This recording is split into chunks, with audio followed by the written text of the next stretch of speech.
Aditya, welcome. Thank you for joining me today. Thank you so much. Thank you so much. It's my pleasure. And a big hello to all my friends and fans, and particularly for my Telugu friends and fans. అందరికీ నమస్కారం అండి. చాలా సంతోషంగా ఉంది ఈ రోజు మీతో కలవడానికి. That sounded great, really. Now, you've just celebrated Diwali along with all of the millions of Indian people around the world. What's your favorite part of the celebration? Um, my favorite part of Diwali celebration as a kid used to be crackers. Now, but that changed after I grew some awareness as I grew up, and I grew some awareness about the environment and all those things. So I now look at Diwali as a rejuvenating point, as a restarting point for the next year, and getting together with the family, cleaning my house, setting up new goals in life, and mostly celebratory family time. So that's what I look forward to in Diwali, because it's particularly in North India, it is the biggest festival. Um, in South India, I think Sankranti is the biggest festival, and people look forward to do that on Sankranti, which is also coming soon. So I have the best of both the worlds. That's awesome. It's definitely a time to celebrate light and life, as they say. Now, your childhood was a little bit different to a normal child. Tell us more about that. Uh, the best part of my childhood was the constant traveling and shifting and new experiences, because my dad was in an administrative job, and we were like getting transferred every 3 years to a new city, a new town, a new school.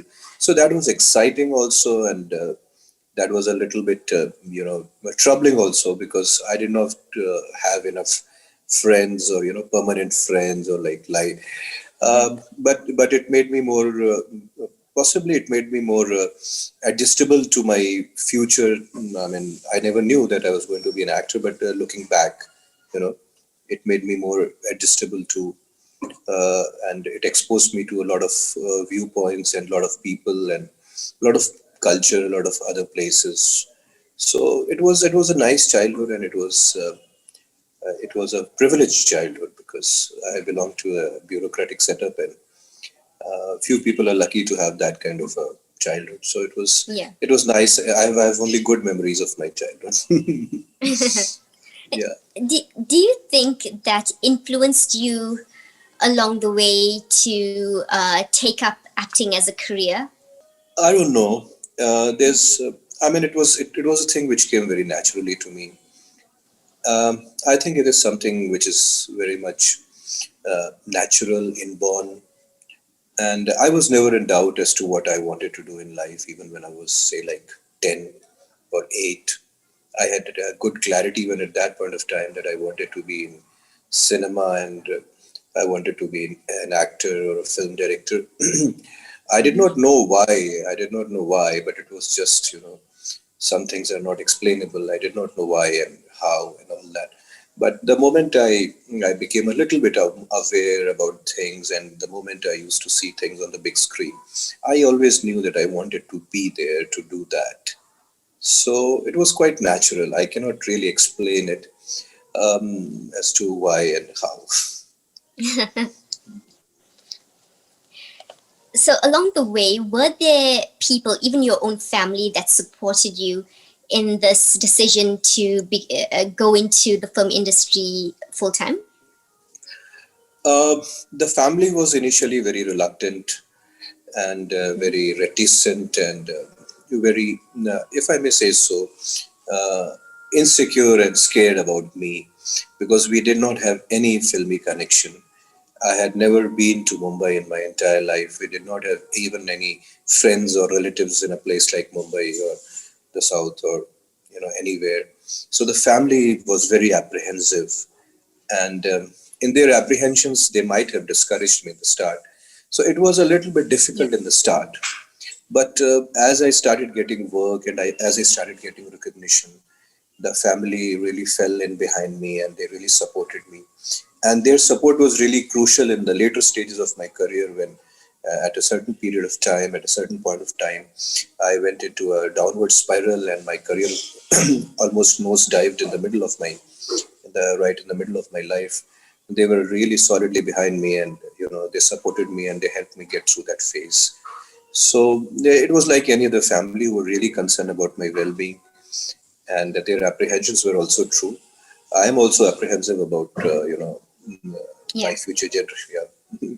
So it was like that. So you spoke a bit about your challenges along the way in building your career. Right. Tell us a little bit more about that, because obviously it wasn't an easy journey for you. Yeah, it's never an easy journey for anyone, and no one can plan this journey. The best part of this thing is that no one can plan their creative journey.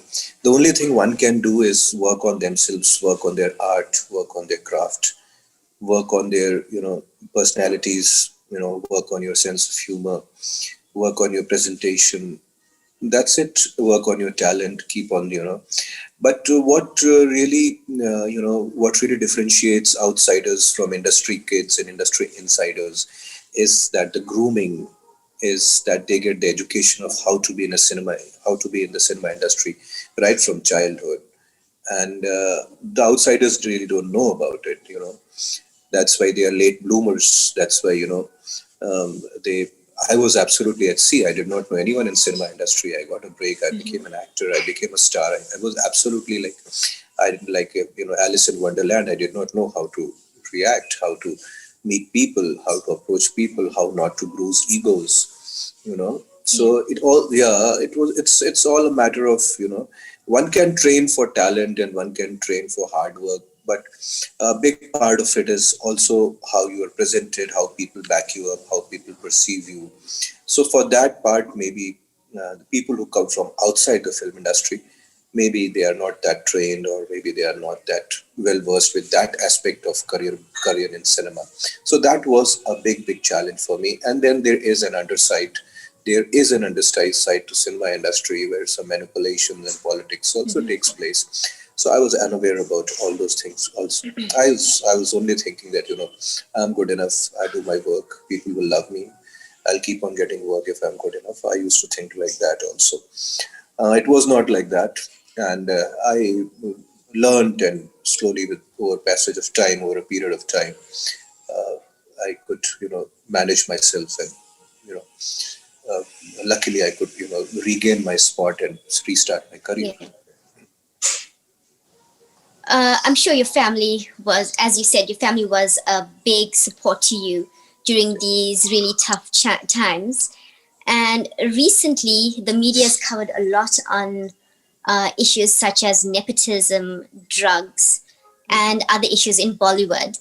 Yeah. Um, what would you say to millennials or anyone aspiring to enter the film industry, but now a little more reluctant because of all of this media that's out there? Yeah, what I'll say to all the millennials is that some truths are very obvious. One is that in this digital age, you don't really need the film industry to be a big star, because you can be a YouTube creator and you can be a big star. You can be a big star on social media. There are so many platforms. There are so many avenues. I mean, if you are, so there is, the digital age has changed things quite dramatically. But as regards film industry, it is an uphill climb, and because most of it is corporatized today, and most of it things are, you know, kind of what I may say is that not done openly. So there are challenges there. So anyone who enters into the film industry, my advice to them is groom your talent, but also be mentally very tough, and because it is a very high stakes industry, and if you are there in the film industry, and if you are there doing well in the film industry today, you become a global star. So definitely the stakes are high, and it's not easy to it's not easy ladder to climb, and keep climbing all the time. So the mental toughness is very important. Yeah. And what do you do to keep yourself mentally and emotionally fit? in your line of work? I cannot say for anyone else, but I do have some kind of a fighting spirit where, you know, if I get knocked down, I'll get up stronger, try to be. So that's how I've been. I mean, that's how what's my mental makeup has been since childhood. So I keep on getting up, I keep on fighting, I keep on proving myself in a new field, I keep on doing something new, I keep on surprising myself, other people. So everyone has got their own keys and their own, set of points or their own buttons how to rejuvenate, and it's pretty, it's very Yeah, personal. I don't think that my advice will work for XYZ or ABC. So everyone has to find their own things, their own motivations, what really kicks them, what really motivates them. But there are so many examples to get motivated also. And ultimately, a person will get his due if he or she is patient and if he or she persists. Life is not unfair. that's so true, and that's great advice there, Aditya. Now, let's just talk about how you got into working in the South Indian film industry. You had to actually learn the languages in order to start acting. Tell us more about that. I was doing some Hindi serials in Mumbai, and I mean, one day I had gone for an audition for a Hindi film, for a Hindi Bollywood film. And I was outside that hotel where the audition was taking place of that Hindi film. And a person walked up to me and said, "Are you an actor?" I said, "Yes." So he said that, "I've been observing you for some 10, 15 minutes. I'm a South Indian director and I'm directing a film where, my character is just bubbly like you." And he's like, "Yeah, I mean, I just saw my character. Do you mind giving an audition for me? I'm staying in this hotel. Why don't you come up and give an audition?" And I'm holding an audition, and a lot of people are coming for that audition. So, strange as it may sound, as filmy as, miraculous it may sound, Yeah. that's how I got my first break in South Indian industry. But I was, even after getting selected in that audition, I was very reluctant to go to South because I was already an established face in television industry in Bollywood, and I did not. It had taken me 2 or 3 years to build up that kind of a reputation in TV industry where the lead roles were starting to come to me. So I was not really ready to chuck all that and go to South to make another career in another language which I did not know. But I got to know that no one in Bollywood was interested in making me a main cinema hero. They used to look at me only as a television actor. So I took that jump. I took another experiment, and I Yeah. really chucked all my hard work in Bollywood in Bollywood and television industry, and jumped to a totally new alien world. And there it was difficult for me because starting off my career, I was like not having that I was not having the grip over the language, and I was not really trained for cinema acting, as in stunts, as in performing on songs and all that. So it was a very uphill climb for me, but I really persisted. I really worked hard, and my director was gracious enough to give me that time. People like that, my director YVS Chaudhary, they don't exist anymore. Now it's all corporate. Yeah. So it was like, and somehow that film succeeded, and I ended up, making a almost a permanent career in South till 2010. That's awesome, and I'm sure your fans absolutely appreciate you making that decision to step into South Indian cinema. What other language films do you act in as well? I have done a couple of Kannada films which did not do very well, and I have done 3 or 4 Hindi films which have done very well on the film festival circuits, and very critically acclaimed films like Alif and Banduk. I have done a couple of UK productions like The Dead End and all in English. I've done some Urdu language films as well, and I might be doing a Bengali film very soon. That's amazing. Now, Aditya, you're not only an actor, you're a director, screenwriter, a lyricist as well, producer, so many things. Now, before I ask you how do you get the time to do all of that, let me just ask you, what's some of the favorite subjects that you love to write about or produce movies on? As regards producing movies, is that my job till now as a producer has been to get the right kind of people to back the project, not that much as because producing films is a big deal now, and financially it has become difficult, unless and until you have good backers. So my job as a producer has now to be till now has been to be get the right people to back the project financially, economically. So the subjects which really attract me nowadays are the subjects which are a little bit socially relevant, um, and subjects which can be some kind of messages can be delivered through those subjects, or some kind of a along with some entertainment. Like, I made this film called Masa, and it has got a lot of awards internationally as well as in the national circuit, and it was based on children's primary education. And a farmers cooperative, they produced that film, and that film is going to release very soon on all OTT platforms and in theaters as well. So now my next film as a director, it's called Excreta. It's Mela. Yeah. So it's based on Manuel Scavenger's life. So this kind of subjects, they are they are like, um, I'm more inclined towards these kind of subjects. And the thing with the big budget cinema and corporate cinema is that the cinemas which is on the big screen is that that kind of cinema, unless a big corporate is backing, we cannot really make. So I am pushing for some historicals. I'm pushing for some period films on that front also, but that has to be backed by a big company or a big corporate. So unless and until that happens, I can keep on making these small socially relevant movies. That's really good because socially relevant is really what people can relate to, people across all cultures. Let's just talk more about how do you fit in everything? It's totally random. There are certain things which I have to do every day, like my workouts, my physical workouts, and actors also have. I mean, some actors also have an emotional workout. I do that. I do that too. And the rest depends on if I'm shooting or not. If I'm shooting, then everything is very, every hour is marked what I'm going to do. The mornings and the evenings, particularly after pack up and before pack up. If I'm not shooting, then it is totally random. If I'm, then it does not. Uh, I can just end up lazing whole day. But I love reading books, and yeah, I love reading books. I'm majorly into sports. I'm a sports buff. Like, I keep on watching football, cricket, and I even have a passion for professional wrestling. So I keep on watching all that. I keep on watching all that.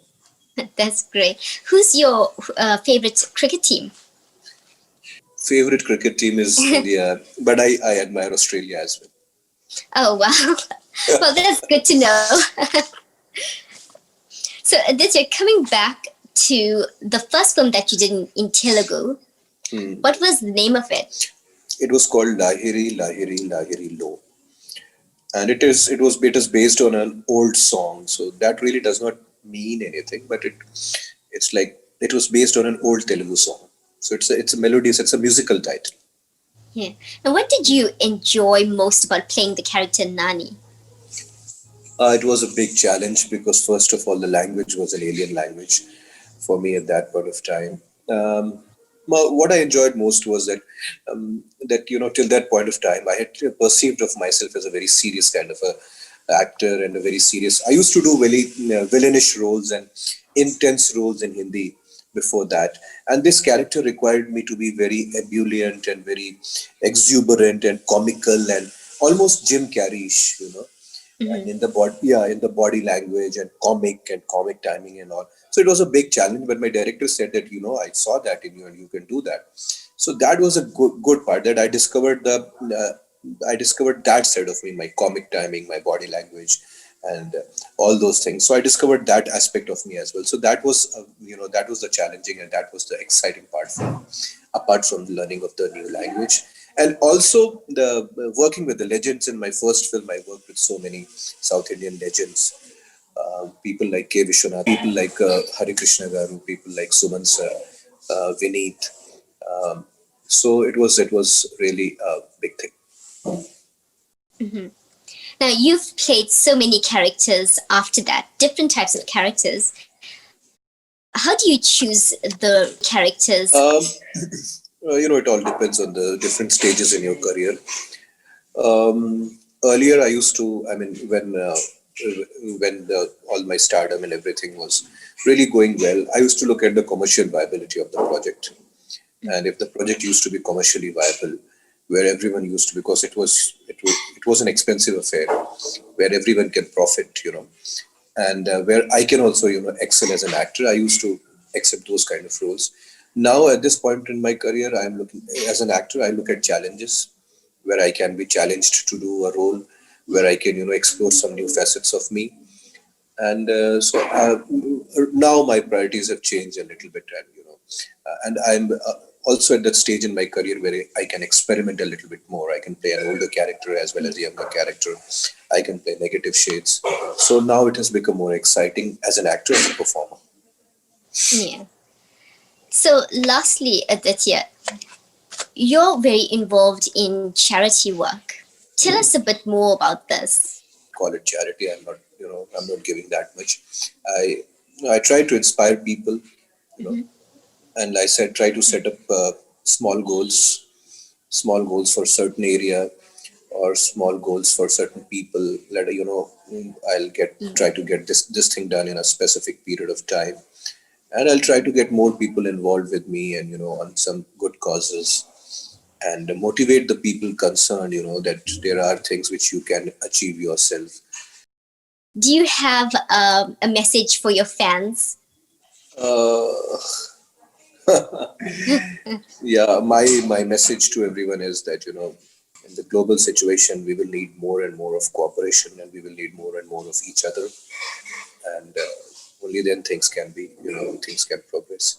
So let's work and let's make it a global family. Great. Aditya, you're not only a talented actor, but an inspiring human being as well. And I really enjoyed getting to know you a bit more through this interview. I'm sure your fans are going to appreciate it as well. So, thank you very much for joining me today and taking time off your busy schedule. Thank you so much. It's my pleasure. Please comment, share, and subscribe to the channel. Thank you for watching.